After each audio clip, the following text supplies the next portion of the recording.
Bakit na-hack yung account ko? Bakit nawala yung account ko dito sa Popo Livestream apps? Ayan, for today's video mga kapopo, pag-uusapan naman natin ang isang katanungan ng isang member din dito sa Popo Livestream apps. At yun ay, paano daw hindi ma-hack at paano hindi mawala ang kanilang mga account dito sa Popo.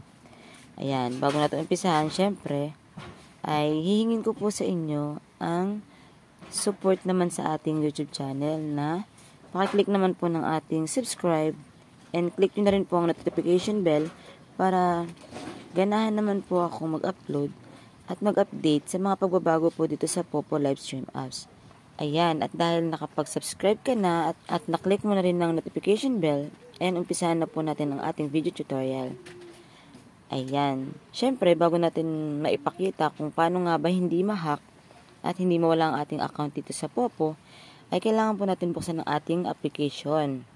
Okay, click po natin ng Popo apps. Ayan, nakabukas na. Wala nang loading, diba? Ayan. Sensya na po kayo mga kapopo, medyo may sipon-sipon tayo. Pero siyempre, continue pa rin natin ang ating tutorial.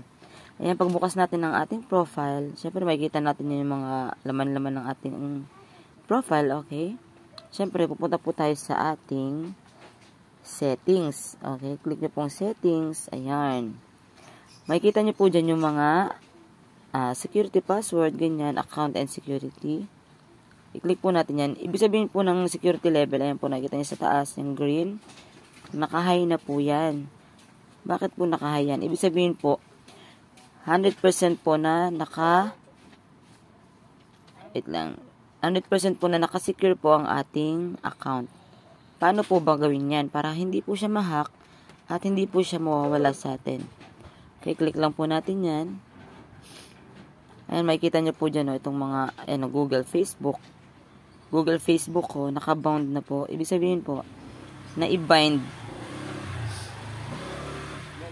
Ibig sabihin po, ay nailagay ko na po dyan yung aking mga account o yung mga aking email para mas maging high secure po yung ating account. Okay, yun po yung talagang pinakailangan natin. Lahat po yan dapat ibabind natin lahat dyan.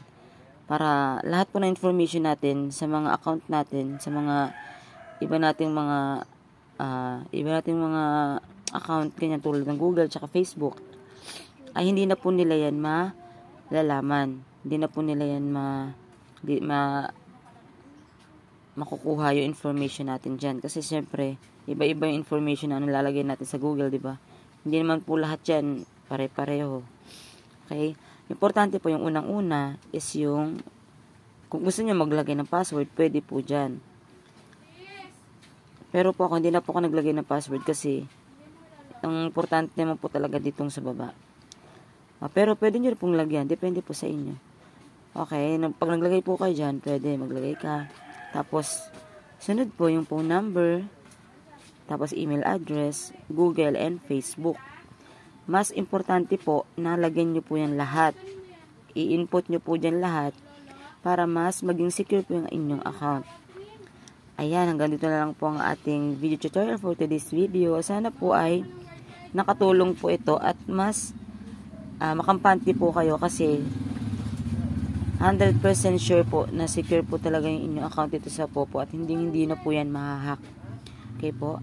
Ayan, at sana po ay marami po kayo natutunan sa mga video tutorial po na tinuturo ko sa ating channel, and sana po pakisupport na lang din po ng ating channel na click nyo lang din po ang subscribe at pakishare na lang din po sa mga new members na gustong mas may matutunan pa po dito sa Popo Livestream apps. Lalo na po sa mga bagong member nyo na nahihirapan po kayo magturo, pwede nyo rin po i-share yung ating YouTube o yung ating video tutorial para mas maging updated po sila at maging aware po sila sa mga pagbabago po dito sa Popo. Ayan. Thank you po for watching and see you to my next video tutorial. Thank you. Bye-bye.